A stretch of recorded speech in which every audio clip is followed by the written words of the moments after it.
Assalamualaikum warahmatullahi wabarakatuh, sahabat tani semuanya, salam kopi inspirasi 81. Berikut saya akan menjelaskan bagaimana cara menyuburkan tanah ya. Ada 3 tahap cara menyuburkan tanah. Tapi sebelum kita masuk ke dalam materi cara menyuburkan tanah, perlu kita ketahui adalah apa sih ciri-ciri atau bagaimana ciri-ciri tanah yang subur itu. Ciri-ciri tanah yang subur yang pertama adalah mengandung lapisan humus yang tebal. Nah, ini yang pertama teman-teman ya. Jika tanah teman-teman semuanya ada lapisan humus yang tebal, itu salah satu ciri tanah yang subur. Kemudian kadar pH normal ya, di kisaran 6,5 sampai 7,5 ya teman-teman. Jadi kalau di bawah daripada 6,5 berarti tandanya tanah itu kurang subur, atau di atas 7,5 berarti tanah itu tandanya kurang subur ya teman-teman. Kemudian tekstur tanah itu serupa lempung, jadi dia bisa mengikat unsur hara yang ada di dalam tanah itu.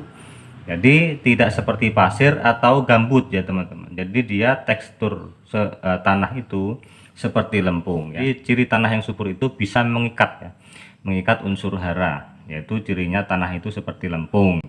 Kemudian biotanah melimpah, maksudnya biota tanah melimpah ini adalah banyak terdapat hewan-hewan ya, atau mikroba-mikroba atau cacing ya, banyak hewani-hewani di situ yang terdapat di dalam tanah atau di atas tanah itu sendiri. Itu ciri tanah yang subur, yaitu ditempati oleh banyak binatang-binatang yang kecil, mikro atau yang besar. Hewan-hewan itu betah di situ ya teman-teman, itu cirinya. Misalkan kita menemukan cacing dan sebagainya. Kemudian ditumbuhi banyak tanaman. Nah ini teman-teman, ciri tanah yang subur itu banyak ditumbuhi tanaman, atau kalau kita menanam apa saja di situ tumbuh ya, cirinya banyak tumbuh tanaman di situ, tandanya tanah itu adalah subur. Jadi tidak hanya monoton tanah itu ditumbuhi satu jenis tanaman saja ya teman-teman, tapi berbagai jenis tanaman itu bisa tumbuh di situ. Itu tandanya tanah itu subur. Nah, bagaimana cara menyuburkan tanah ya teman-teman? Cara menyuburkan tanah.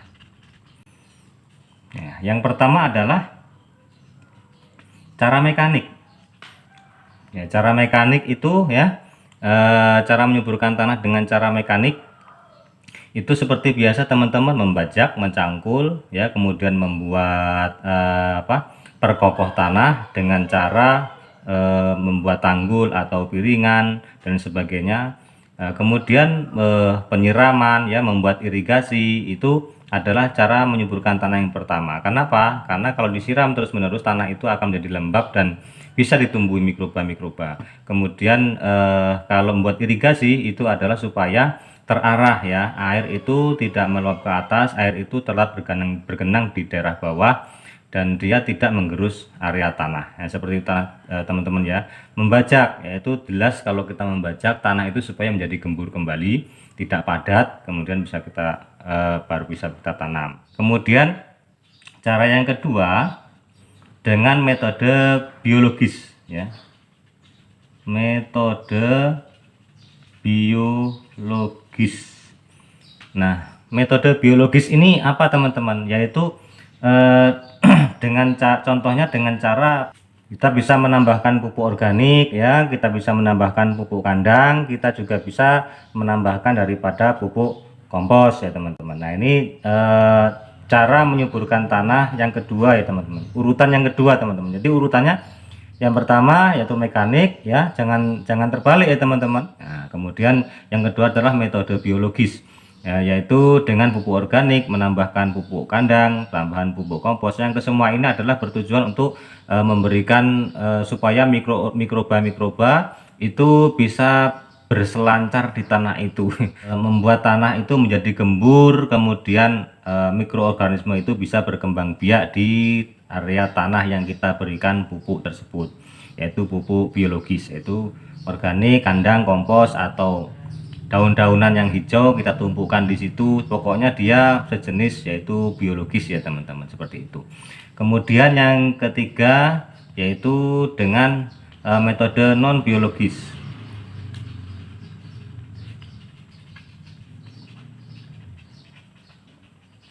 Nah, metode non biologis ini yaitu biasanya yang kita sering lakukan adalah dengan menambahkan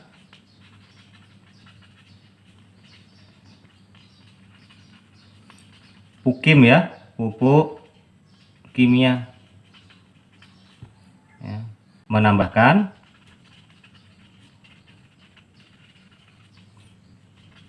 pupuk makro dan mikro.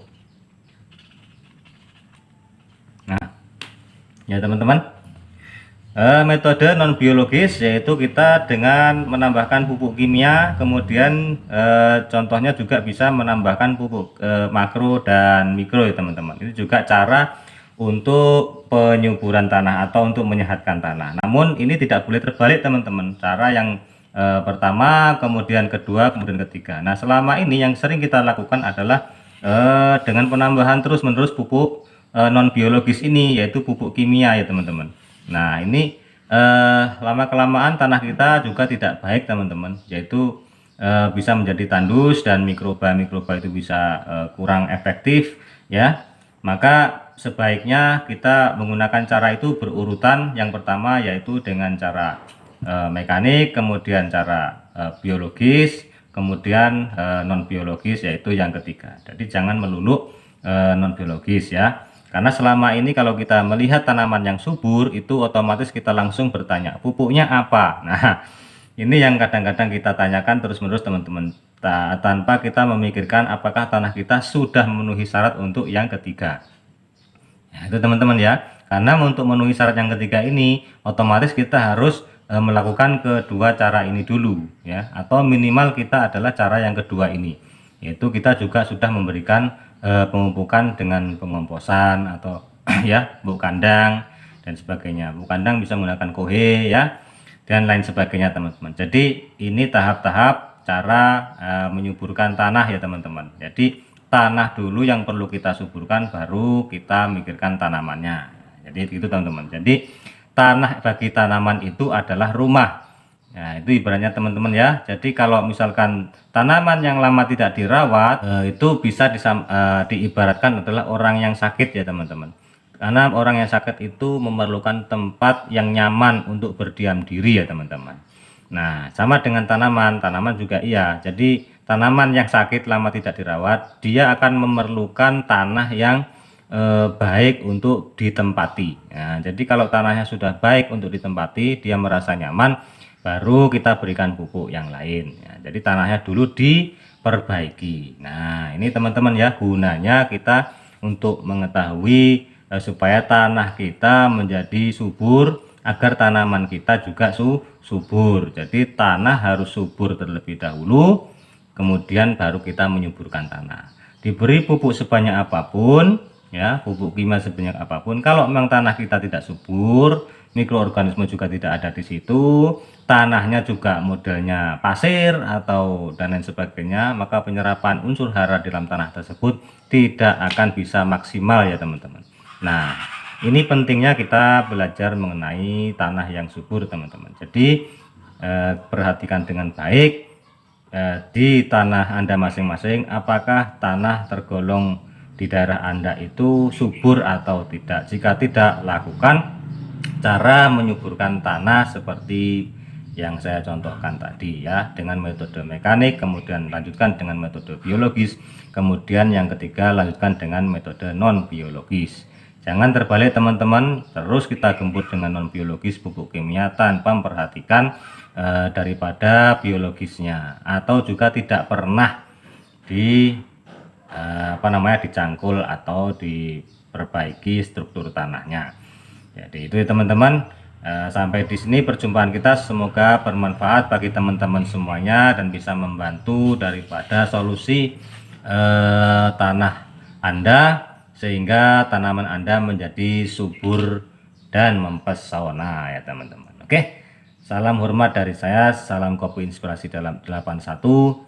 Salam hormat dari saya, salam kopi inspirasi 81. Assalamualaikum warahmatullahi wabarakatuh.